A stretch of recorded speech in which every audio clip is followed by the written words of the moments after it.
Yeah, my idea of camping is bad room service, and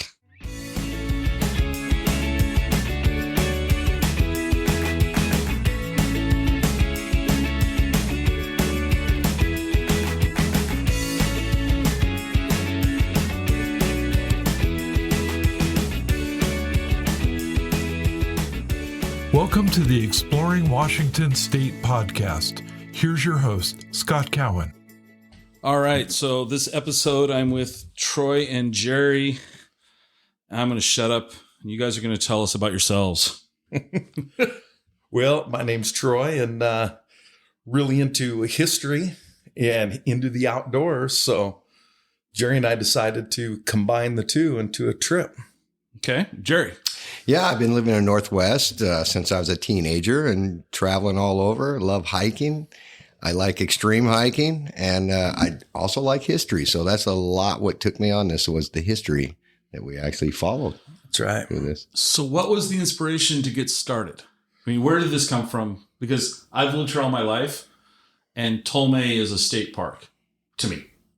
Right. And right. So how did you come up with this? Well, when I moved here in 1980, my Washington State history teacher went really deep, and that's where I first heard about William Tolmie.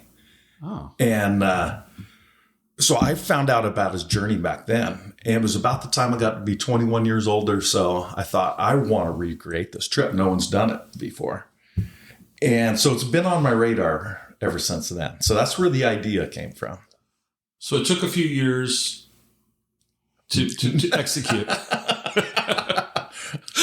34 or so. Yeah. Who's counting?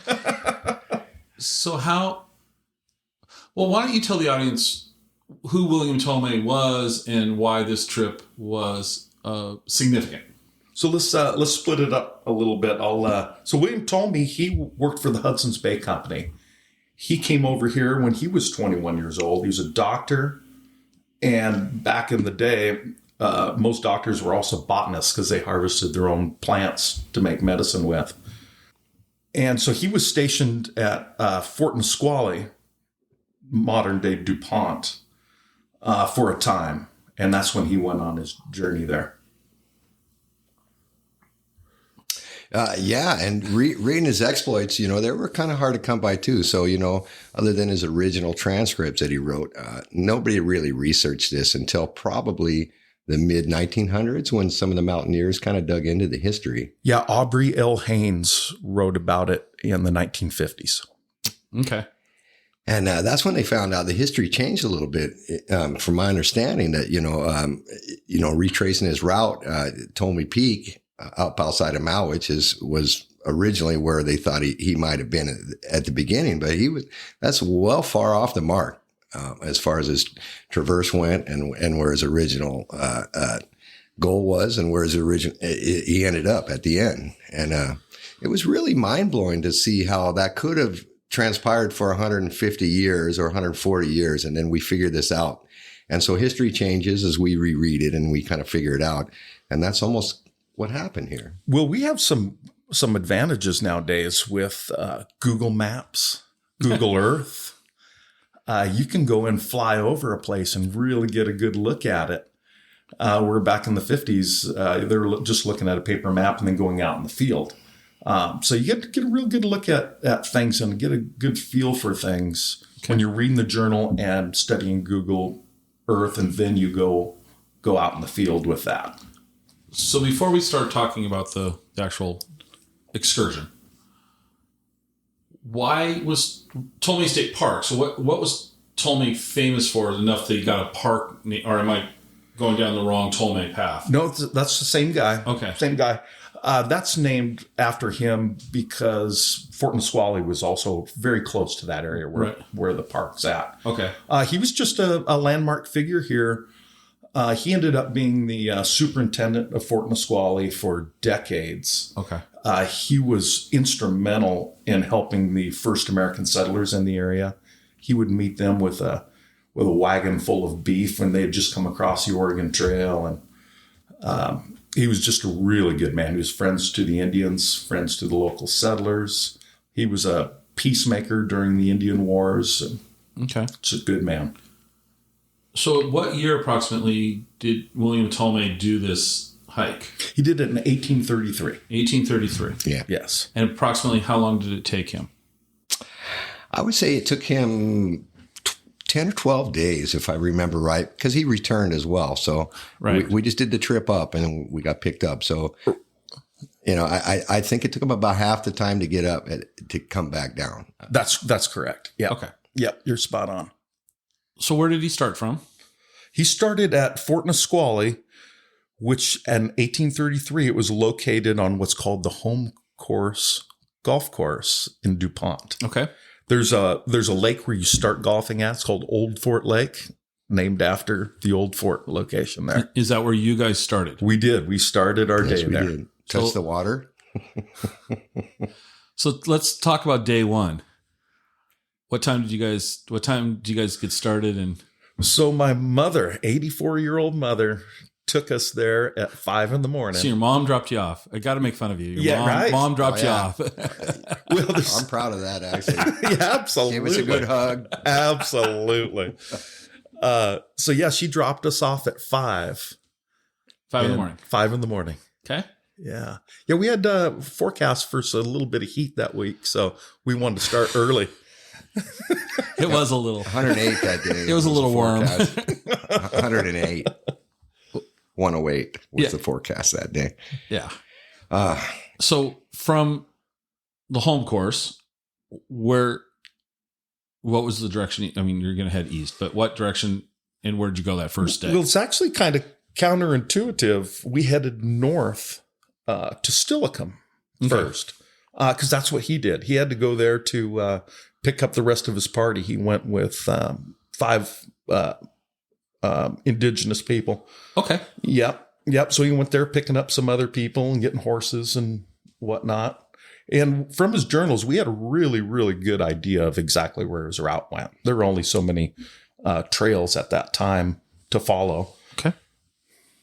So you went to Stillicum. Went to Stillicum, which at that point we picked up the old Natchez Trail, now called Military Road, Okay.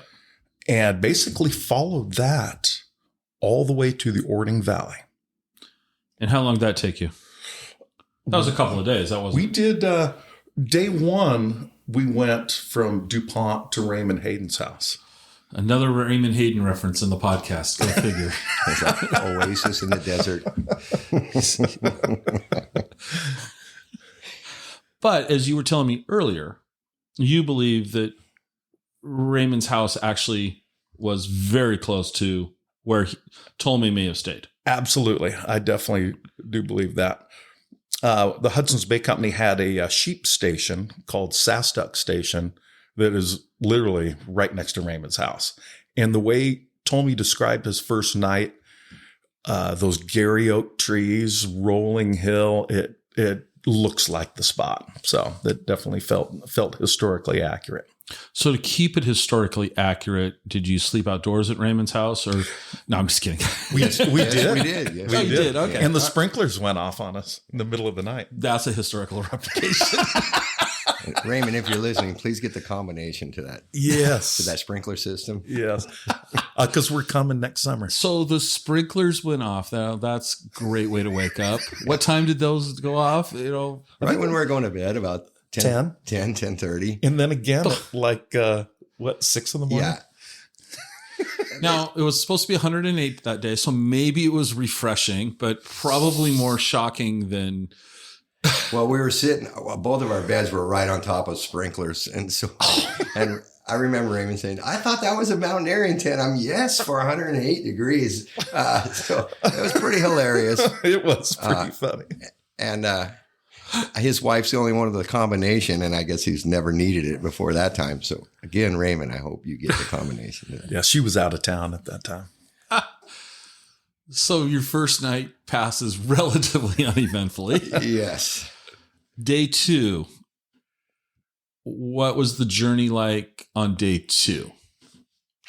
Day 2 traveled from that area down to the Kenyon area on Puyallup, down again Military Road, and into the Ording Valley. We cut through Rogers High School at one point, and we followed a pretty close trail because there were markers. There was historical markers all along the route. It was a hot day. We had to kind of improvise as far as the roads go. By far the most miserable day of the trip, actually. The urban hiking is really tough. It was really tough. I think it was 114 that day. Yeah, day 2 was hotter than day 1. Yes. But you could definitely feel the old trail. You could feel Military Road. And as we hit each marker, you could feel the flow of how it went even the 200 years before. But that was a tough day, and it was a tough hike. Urban walking's not as much fun, and you are very exposed. We also came across a lot of things that kind of surprised us. You know, the amount of garbage along the roads. We were kind of surprised. You know, normally we're driving these roads. You don't notice it so much when you're driving. When you walk it, you see every piece. Yeah. So some things made some impressions on us as far as that went. You know what really made an impression on me was the cervezas and margaritas at the historically accurate Mazatlan restaurant on South Hill. Oh, that's a historic Mazatlan restaurant. That's really refreshing on a hot day. And they let you bring your backpacks in there. So that was a good deal. The first time since Tacoma, I could bring my backpack into an establishment. We were definitely confused as being homeless a couple of times, but not there. Yeah. Troy did stop to tie his shoes in Parkland, I believe it was. And some guy came out from his house and offered us water and snacks, and really thought we were homeless until he saw our backpacks and our hats a little up close. But what a nice, friendly gesture. And I hadn't expected that. If I was homeless, that would have been the nicest thing. We definitely needed it. And so it was the sweetest It was a real thing. Kindness thing that it impressed me. Yes. And of course, we took him up on his offer. Of course. Sure. Yeah. And so whoever you are, thank you for Yes. That's right. So Amen much. to that. Restoring our faith in humanity. So the walk on day 2 is about how many miles? Another 20. And you could actually see in your mind, that's the intersection where the Oregon Trail split off to go down to Oregon, or you could come across and you could see the intersection there. You know, being 114, I've never seen the Oregon Trail empty, but Troy and I had it to ourselves that day between shade spots. So the Oregon Trail there is a really popular place to ride bikes. People go jogging, just go for walks, take their kids out. And it's always really busy, especially in the summertime. We got there, looked up and down the trail, not a person in sight. I think we might have saw a total of like 3 people on the trail. It was just one of those days where everyone was home. No one's going to go hike 20 miles anywhere. That was by far the toughest day for me out of the whole route. Okay. And so where'd you stay on day 2? We stayed down at a friend of Troy's house, Sherry Smith. And let's put what a hospitable, great house. We slept outside. We slept on a nice bed of moss. It was comfortable. She had no sprinklers. We could see the mountain, what we had to go through, to get there. Definitely needed that respite. And I think we came up with a different strategy at that point because of the heat and the 2 days before. We had to change our strategy. We were getting out about 8, 9 o'clock in the morning or 6, and we just weren't going to make it the next few days like that. So I think that's where we decided the strategy to cut it was going to be to get up 3 or 4 in the morning. Yes. Which we did. And we'd hike till about 10 in the afternoon, and then we'd go to sleep till 3 or 4 in the afternoon, and then get back up and hike the evening. So that's where we started sleeping twice a day instead of once a day. Yeah. It worked out really well for the heat. So one question I didn't ask before we get started, what month did Tolmie do this in? He did it in late August, early September. So he might have had a little bit cooler weather then. He was in rain most of the time. Okay. Yeah. Yeah. So you replicated that at Raymond Hayden's house with the sprinklers. Yes, we did. That's correct. Okay. So they're more historically accurate thanks to Raymond Hayden. And he also rode horses till he got to Orting. So we did walk that part. Okay. Right. And he did stay in two shanties on the way. Okay. So we felt like we were true to form coming out of that. That's right. Okay. That's right. So day 3 started early then. Day 3 started really Very early. Yeah. And that's where we hit the woods. We left civilization and roads behind at that point. Okay. So what was that like when you left civilization? No Mazatlan. No Mazatlan. That's right. It was wonderful. Yeah, it really was. It really It was wonderful. And as you leave the Orting Valley, there's the foothills, and there used to be a lot more civilization and farmland going on. And some of that's been just kind of taken up by the river and the wetlands and the new laws we have. But there was a lot of homesteads back there that I had no idea. And going up that river was magnificent. So you went up the river? Up Puyallup River from there. Yeah. Okay. Yeah, followed his path, which was up the Puyallup to the Mowich River and then up the Mowich River. Okay. So day 3 was about another 20 miles, 10 miles? It was a little bit less. I'd say we probably knocked off 15 or 16 that day. Yes. In a two walk shift. And I felt like we were true to form. We had his transcripts and we read them each night. And so each time we made camp, I felt like would have been about the same place he made camp. And he would describe his campsites very well. So what he could see up towards the mountain. And so you could really make out where he was at. In his journal, did he ever explain what the draw was for him? I mean, what was the compulsion to go? So that's what I think is a funny story. So he said he was going on a botanizing excursion to get plants to use medicinally. There's some theories out there that I subscribe to that he just became enchanted with the mountain and wanted to go see it up close. He was a 21-year-old kid. He had an adventurous spirit. I think he just wanted to get up close, and I think he wanted to climb it, actually. Okay. Mm-hmm. So night number 3, where were we at? Where did you guys stay on night 3? That was Ladoubt Creek, I believe. Ladoubt Creek, right? Staying true to form too. We had some difficult challenges with the heat, and then we had to cut through the woods and cutting through uncut timber, virgin forest. It's not very fun. And I know he had a scout team with him, 5 Indians. And so they said they crossed the river many times. Well, Troy and I didn't have the option. The river is running so high, we could never cross anywhere. So we had to hit the hills when the river would come down and meet the trail. And it made a pretty laborious, we'd go, 1 mile in an hour or two at certain points. Those moments I was getting very low spirited about, because we wouldn't get far fast if it was much of that. And so I was reading some of the transcripts, and some of the things that stuck out to me about Tolmie is he wrote about some real life human emotions. And so one part of his transcript said how he was embarrassed that he couldn't keep the same pace up as the Indians. And he said he felt almost like a girl walking with the Indians. And I could totally relate to that. And then there was a little later in the trip before they got to the mountain climb where felt like a little bit of revolt was happening with the Indians. And he even described he got up and he had nothing on but a blanket, not even trousers. And he got them all together and he kind of riled everybody up and said, we are going to make this. No one's turning around. And I can imagine, a few days I felt like the same thing, just getting up without any pants on, telling Troy I was done. But I felt his pain. And he was really honest. He was really honest in his transcripts about it, even as long ago as it was. He didn't try to macho it up. I like the fact that you wanted to keep it historically accurate. But we did. We had some magnificent camps. We saw some magnificent sunsets. And dealing with his transcripts, we'd wake up in the morning. He said he could see 2 peaks, and we walked around the corner, and there were the 2 peaks. And so we knew we were on the right trail. Okay. And we knew it was significant, actually. Yeah. So on day 3, was it as hot? Where's our temperatures going right then? So day 3, it felt like it cooled off. We were gaining a little bit of elevation, and we were in the shade of the forest most of the time. Okay.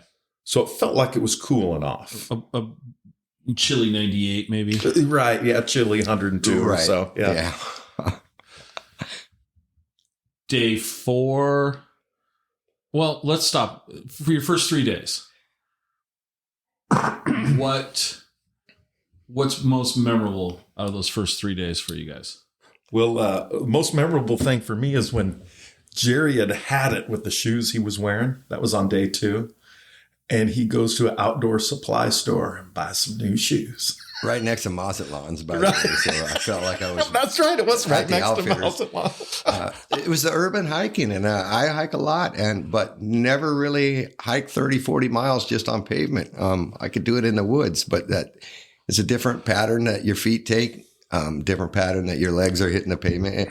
It wore on me. The 40 miles of urban walking was tougher than you thought. 60 miles of through the woods. Yeah. All right. Well, I'm not a hiker, but aren't you supposed to break the shoes in a little bit before you Well, wasn't that a kind of a for sure. I just never had walked 20 miles urban walking.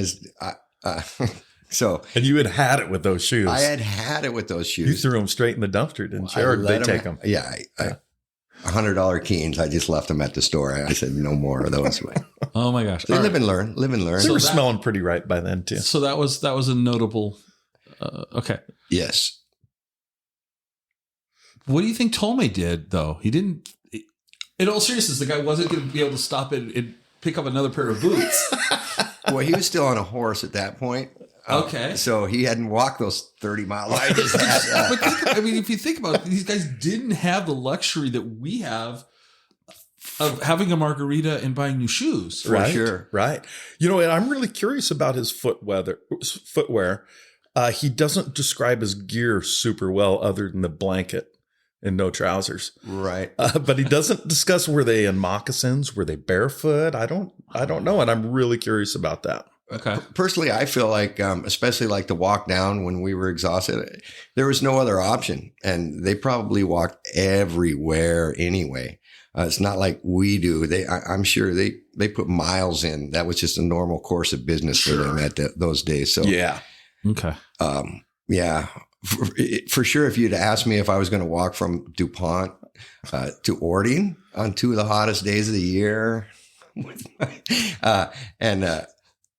the only problem I was really going to have was my shoes, I'd say that's probably a good deal right there for me. But yeah. Okay. Yeah. All right. So day 4, was it another early start? Day 4 was another early start. Very early start, and really pretty country. Actually, we ran into some elk. Actually, we ran into some bear dens. That's when we slipped in. Was that the day we slipped into the rim of the edge of? No, that was day 3. Oh, the canyon in the Mowich a little bit. Oh yeah, we were going up the Mowich. We actually went into the park on day 4. Right, and so one of the things that impressed me was Electron Dam and the flume. The flume. I've known about Electron Dam my whole life, but I had never. So we walked across the Puyallup River from the Electron Dam for a good 10 or 15 miles. And it was a sight to behold. It was beautiful. Engineering structure up on the. There's a wooden flume that they built along the hillside that goes for miles and miles. And it was on the other side of the river. You'd never see it unless you came in this way. You'd never see it. Is it still in use? Yes, it is. And it's still wooden? Yes. Yep. Wow.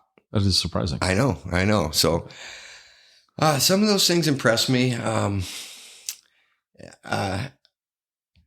of the pieces of garbage that we kept seeing constantly, speaking of garbage, especially in the park and things, we got to pick it out from a long ways away. And you wouldn't believe it, but Mylar balloons. We saw so many that were here and there and there and there. It was a pretty common type of garbage to be up in the woods. And honestly, that was, for a long stretch, that was the only garbage we saw. Right. Yeah. Right. People don't think about that, but I think they pollute more than. Interesting. Yeah. I wouldn't have thought about that. But it makes sense, but I wouldn't have thought about it. Right. So we did follow the Mowich in to the park. And should we talk about the logging area that we feel about? Or yeah, I think we should. Yeah. Okay. So right before we entered the park, came across this just absolute destroyed devastation area that was about, what do you think it was, a mile deep, right, Jerry? Yep. It was a swath right on the national park boundary. I've seen it before, the Clearwater Wilderness by Enumclaw. And I believe the timber companies do that to keep the parks from ever expanding their boundary. This land was just destroyed. It looked like, I've seen logging areas after, and, they can last a lot of, do it responsibly and the air can be clean. But this was strewn with logs back and forth with root balls in the middle of where you should have. There was no way to really make your way through this whole area. It took us a long time to walk across this mile, and just made me sad, actually, that somebody would destroy a piece of the earth for whatever the reason. But that was just a really heartbreaking thing to see for me. What made it so striking is we had just come out of the most beautiful forest, beautiful old growth forest, just pristine, green, lush as it could be, into that. And so the contrast was very striking. And yeah, we stepped over a line and we were into the pristine Mount Rainier National Park after that. That's right. Okay. That's right. It was crazy, and from there, it was just beautifulness from there. Yes. And we actually were back on trails. Okay. Yep. Highball and trails. Now, were there any more markers once you hit the national park? Were there more markers to follow? Or? Oh, no, we lost. We left the markers behind when we got to the Ording Valley. Okay. Yeah. All right. So day 4, you make it in. Day 4, we make it in, and we're not exactly sure of Tolmie's route at this time because it got a little bit dissipated. There's different stories of maybe he missed the fork up the Malwich, and he still thought it was the Puyallup that he was running up. There's different kind of theories on. Am I right about that, Troy? Yeah, we plan on going back before the big snows come and going back to that spot we're talking about right now and taking another look at it. Okay. Because honestly, we were whipped at that point, and there was this beautiful Wonderland Trail that we could follow. So we followed the Wonderland Trail up towards the Mouch Lake area. Okay. So we knew where his end destination was, and we knew where he came out of the woods, but we don't really know exactly the creek that he went up, and that's to be determined by a lot of people that have tried to interpret it. And we do know where his ending destination was. Right. And so that's why, it was a little easier to kind of come over and get into the Wonderland Trail, which really wasn't prepared to hike yet. I think we were bushwhacking over a tree about every 300 feet that was across the trail. So yes. We're definitely the first guys that trailblazed up there this year. Okay. Which made it even more special. It was a little more work, but that's where we saw our first person in a couple of days was right around there. Yeah, right. So you went over a day without seeing anybody else, but yeah, we went over 2 days with just the two of you, yeah, looking at each other. Yeah. In today's society, that just seems really unnerving. I'm just gonna say, I mean, if you think about it, I know, Jerry. Earlier, you said you just spent 7 days in the Grand Canyon by yourself, basically. Right. And I don't know how I feel about that. It terrifies me personally. Not for you, but for me. Well, yeah, I mean, there is a feeling when you're getting out of the car and the radio shuts off and the heater's done and you step out and you go, I'm not going to be back for a while. But that feeling, it dissipates with every step you take out there. And it's all about being prepared. And that's how you feel about it. I have a radio called The Birds, and, we were very entertained. There was never a time we were bored. Oh, and how about the creek? Remember the creek? Yeah, that was a weird phenomenon, and I've had it for a couple of years. But if I sleep next to a creek, I actually hear music, like rock and roll music, country music. And so when we stayed below in the park, Troy and I bivvied for a couple nights, and he stayed on the other side of this tree as I did. And so the second night after we were done, I was like, man, was that your phone I kept hearing? And he said, I thought that was your phone. And he had been hearing the same. I thought Jerry had a radio crank. We both hear music. Sounded like Bob Seger and the Silver Bullet Band to me. And both of us could have swore the other guy was playing his radio. And no, I mean. Wow. Yeah. Okay. So where did you stay on night 4? Well, it's just up from Mowich River. And it's a secret spot that I probably wouldn't brag about. But it was beautiful, and we were right in the trees, and we were accessible to get to Spray Park. which is where we needed to go. So, What was interesting about that camp is that tree Jerry described earlier. It was probably maybe 5 feet around, 5 feet tall, is laying on the ground.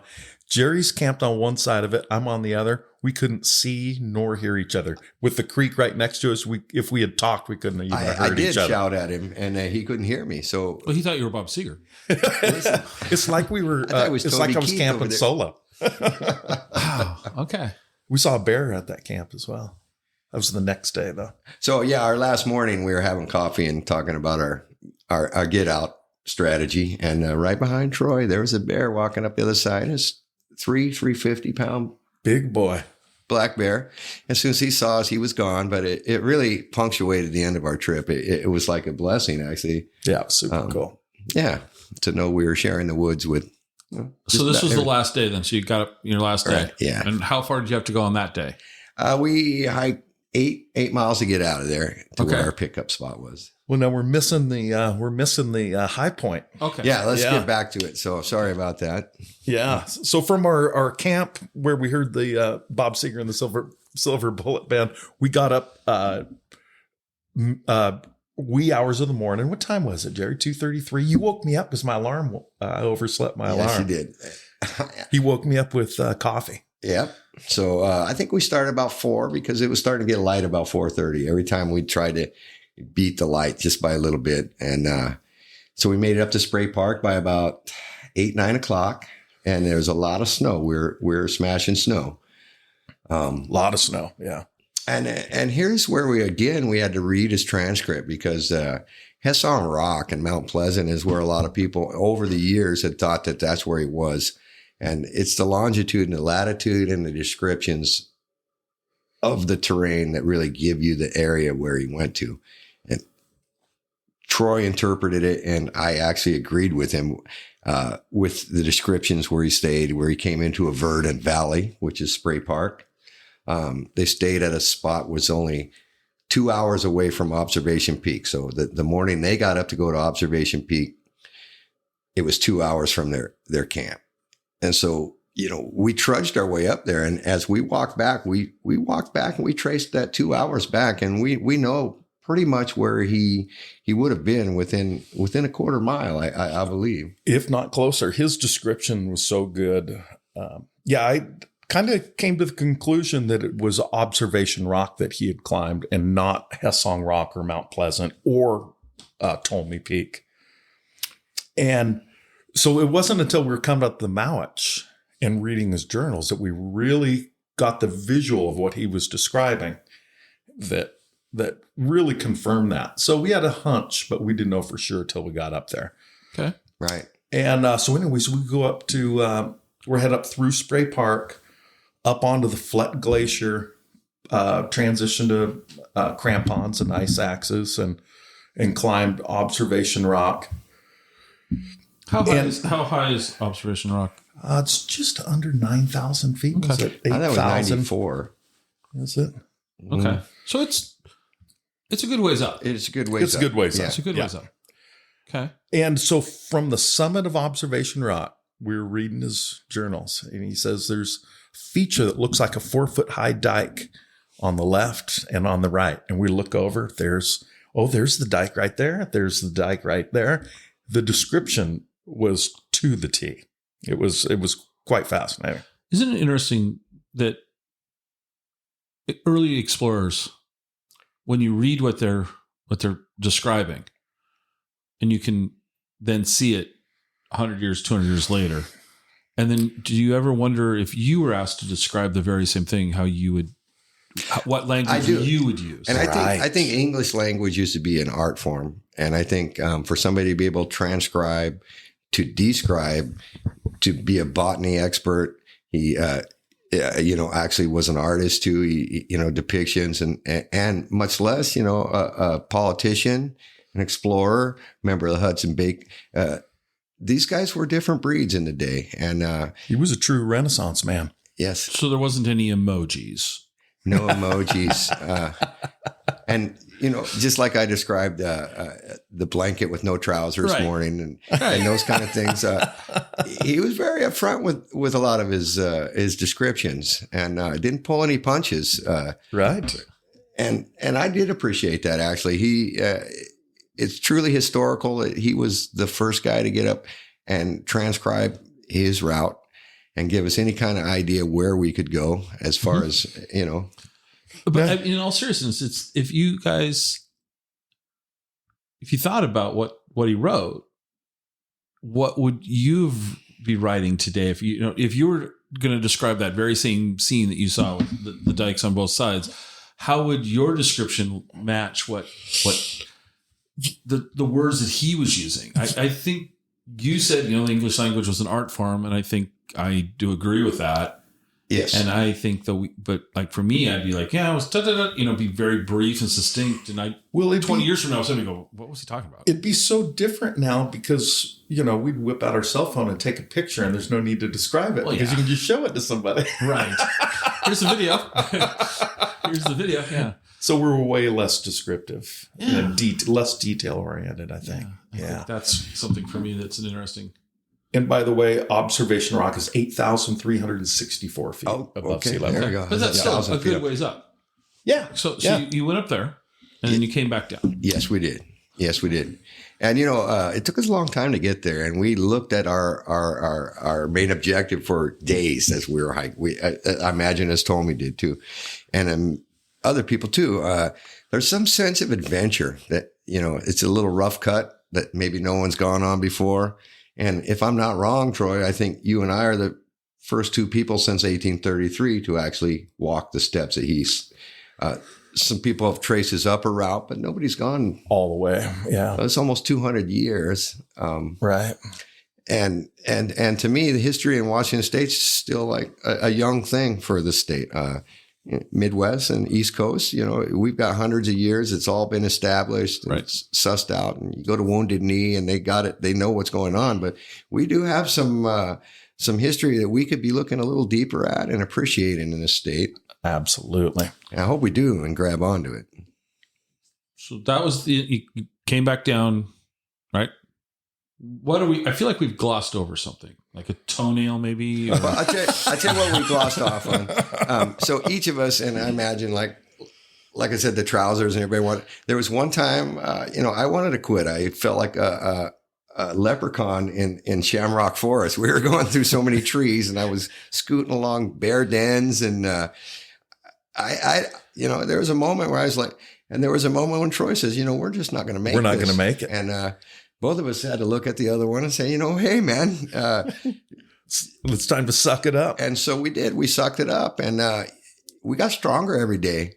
I took care of the blisters I got before I bought my shoes and he took care of his toe and we ate well. And when I was tired, he went and got water. And when he was getting water, I tried to set up the tent. We had to work together. Absolutely. You had to have more than one person there. It would have been really difficult, one person, to keep your spirit up. Yeah, really, Scott, to answer your question about the toenail, the feet required constant maintenance, not just daily, but if you felt something going on with your feet, you stopped, pulled your socks off, got out the Band-Aids and the needle and took care of any blisters, any hot spots. Wow. And my left big toenail just gave up the ghost on day three.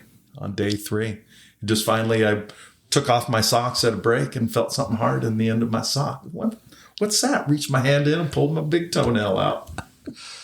Brutal. Yeah. Can you imagine though if Tolmie's guides were barefoot? You imagine how. Those guys, from what I read, they jogged through the trails because they knew their way up, and that was a quick way for them to travel. And they also, one thing that enticed them to help him up here was they were already selling the elk fat that they were going to acquire on their hunting trip with him, which they never got any. And so before they left the trip, they were already negotiating with villagers down below about who's going to buy their elk fat. Okay, and so everybody had their own motivations on this. Our motivation was definitely teamwork. We set a goal that was next to impossible. But the very last day, we got up to Spray Park and we got our crampons on and we started doing our glacier travel. And it was a mild 87 degrees that day, which we both felt great. Yes. Yeah. And for that day, I didn't feel tired. My legs didn't hurt. I didn't feel a blister on my feet. We diced up the snow and we could see our peak. It was closer than ever. And I never had felt better than ever, actually. Just that last couple of miles. Me too. I didn't know I had 100 miles under me already. It was emotional. It just emotionally took over. Yes. Another strange thing on that day is when we descended, we were trying to follow our tracks back down the mountain, but it was melting so fast that the glacier had melted 6 inches an hour. Wow. In an hour. That's kind of crazy. Yeah. It is crazy. And I took a couple weeks after that, went up to Hudson Rock and Mount Pleasant and with the same descriptions and in my mind, I do not believe that that's where he went. I believe it as well after walking this as I ever did before when I had just read it. Observation Rock is, it definitely geologically has to be the spot that he went to. I think so. Description wise. Yeah. So how much gear did you guys take? Well, it was a 2-stage. So the night at Raymond's and down to Sherry's, we didn't have a lot of gear because we didn't have to take our snow climbing gear and our ice axe and that kind of thing. So then once we get to Sumner, we had to switch over to a little heavier backpack. And I'd say both of us had about 35 to 40 pounds, right around that. I'd say tops. Yeah. Yeah. Okay. So what we did is we stashed duffel bags at Sherry's house. Do you think the day before? Oh no, but he rode horses. Yeah. Okay. Yeah. So we resupplied, and so we started with pretty heavy packs there. So yeah, you're right. It was. I normally carry a 30-pound pack, so this was definitely heavier than that. I'd say closer to 40. Yeah. Yeah. Right. Yeah. A lot of food. And then, we both had our different philosophies in camping. So I brought a light tent and you brought your cowboy tarp. Right. And so piece of Tyvek building wrap. Right. And so like the third night out, we got to Liddell Creek and your Tyvek would have worked weather-wise, but the mosquitoes were going crazy. So I set the tent up. You went to get water. And I remember when you come jump in that tent, you said, "I love you, Jerry." I don't know if I remember that quite like that, Jerry. I love you so much. I thought I said, "I love your tent." Oh, that's what I heard. So what'd you guys take away from this? I took away there's nothing that's impossible, actually, and nothing easy is really worth doing. It has to be a little bit of difficulty and it has to take some planning or, everybody would have been on the Ording Trail that day and everybody wouldn't take 200 years to retrace this. You really got to do your research. You got to do your preparation. Your body's got to suffer some amount, you have to sacrifice something actually to do something meaningful. And for us to sacrifice what we did, I can't imagine what Tolmie sacrificed back in the day. You break a leg up there. It's not a helicopter. There's no way to turn around. Right. And yes, you have to walk all the way down. And there's no ice cream in waiting for you in Wilkeson. Did you guys have ice cream waiting for you? In Well, Wilkeson? If you want to call a Mac and Jack ice cream, that's fine. Yes. But yes, we did quaff. We stopped for a quaff. Okay. How about you, Troy? What did you take away from it? My takeaway was really, I was even more impressed with the initial trip that Tolmie did. That's just incredible for a young 21-year-old guy. I mean, so how ballsy is that? Yeah. To strike off with, in his companion, same thing. I mean, that's just a ballsy move. And after doing that trip, it was more impressive than when I had initially read about it. I was really, that sense of exploration and commitment, it was very impressive to me. So how long did you guys actually plan and research the trip? When did you guys decide we're going to do this? And what sort of prep did you do? So, I started probably just a few months before. And ran into Jerry at our buddy Rich, who owns Cockrell Cider, and Jerry was game, and I hadn't had any takers up to that point. So once Jerry committed, that's when it became real. Okay. And then I started really researching the route in earnest. I'd already read Tolmie's journals and about the route for years and years, but that's when I started, planning out all the steps, So how long did it take you? I'd say a couple of hard weeks of research and map work. Yeah. So if you were going to do it again, what would you do different?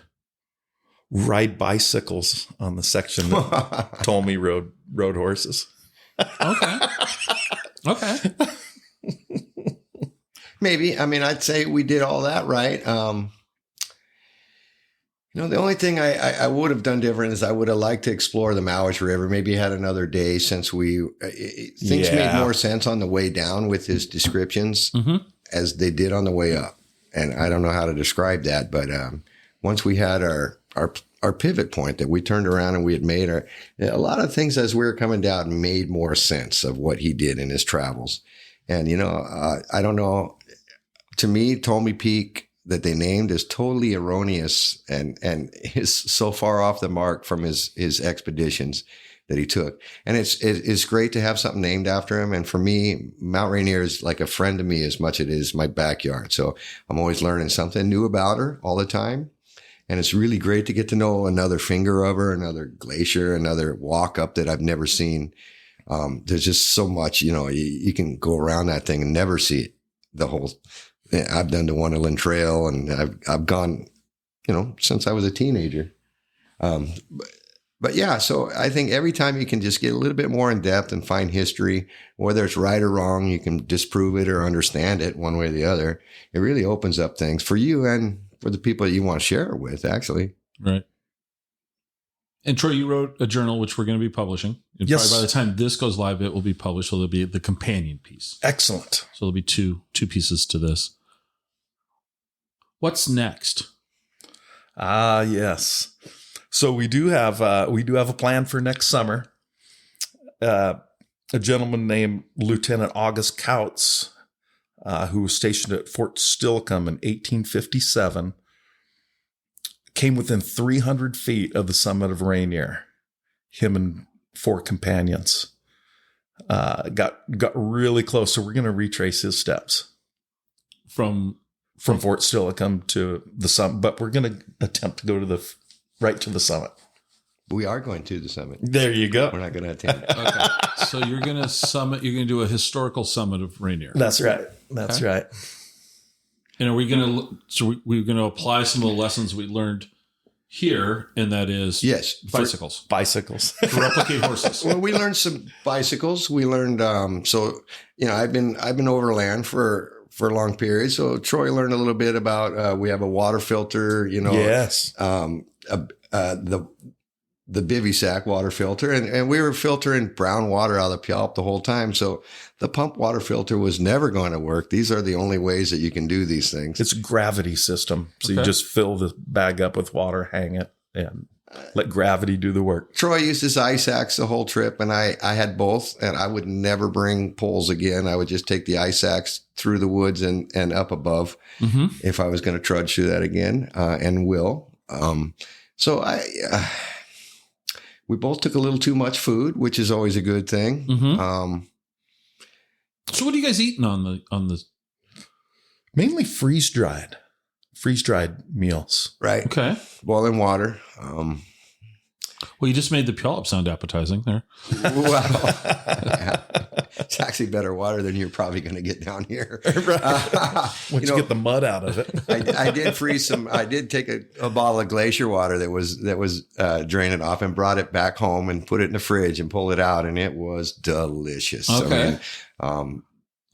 Yeah. So freeze dried. Right. Freeze dried. We had a little bit of a trail rum. We'd help fall asleep at night and the aches and pains. Top ramen. lot of top ramen, and you think you want a gourmet meal out there. A lot of times what you want is your comfort food, and that's the best thing to eat. So I've learned that not to get a little too fancy. Just eat your, just something that speaks to you, if you will. That's right. Exactly. Okay. We did learn about getting up early and then taking that afternoon bivvy. Really helps out. And if you're getting up early, you're going to be tired by the afternoon. So that was a good way to travel, I think. Nothing's 100%. That's the thing is, we're going to follow Couch, and we may get off track a little bit, but and about how long is that trip going to be mile wise? I just mapped it out today, and I come up with 90.2 miles. Okay. Shorter. Yeah. Yeah, a little shorter. Yeah. But remember, when you get in the woods, you start doing a little bit of this, it doubles Yeah, that did you have an length real odometer with quick. you by chance? No. That'd be kind of fascinating to see how long, how many steps you took during this journey. Yeah. So when I did feel like the leprechaun in Lucky Charm Forest, I was trying to go over a log. I was hugging this log was as big as a school bus. I mean, and you have to get up and over it. And then there's another one after that. And one, here you are trying to get a mile out, and it could take you a long time at certain points. That's where I'm yelling back, Jerry, use your eye sacks. Yeah. It's true. So that's why I learned. I think I mentioned learning that. It's true. And then I don't think I would ever be worried about going 4 or 5 or 7 days, especially with a companion helps. Right. You do get into a different mode where you don't need to talk all the time, and you just eat and you're laying around, and that's totally satisfying. There's some different things that you find satisfying. And you do get the rhythm of the land, and you're going to sleep when the sun's going to sleep, and listening to Bob Seger and listening, right. and yeah. And the Silver Bullet Band. Yeah. I love it. Well, it's fascinating that you guys did this also because we had talked about it. I think you and I had talked right before you were going, and then that weather just hit. It was daunting. You guys could not have picked a more A worse time to do it. Yeah, I mean, it was so hot. Yeah, we both thought about that and turning around and changing it, but dates and times. You had the vacation schedule, and right. Yeah, I had it all set up. The wife was out of town. She Right. went on a girls' trip to coincide with it. So if I rescheduled, it would have just been a mess. So we were like, great hey, thing was I got my second COVID shot like a day or two before that. That's so right. I was flying by the seat of my pants. That's right. Didn't know it was. Nothing comes easy though. No. I'll say that. So we could have pulled out at any time, and we But knew you did that. it. You guys accomplished well, it. we right. signed on for an adventure. And you got it. We got Yes, it. we did. Well, I thank you guys for taking the time to share it with us. Absolutely. As I sit here in this comfortable chair going, nah, it's not for me, but I'm glad you guys are out there having the fun. And we're willing to take you anytime. You keep offering it. I keep saying thank you. No. We'll find one in Wenatchee. No, I haven't even done Saddle Rock. It's 2 miles from my house. Well, you get that electric bike, we'll go riding. There we go. There you All go. right. All right, guys. Thank you, Scott.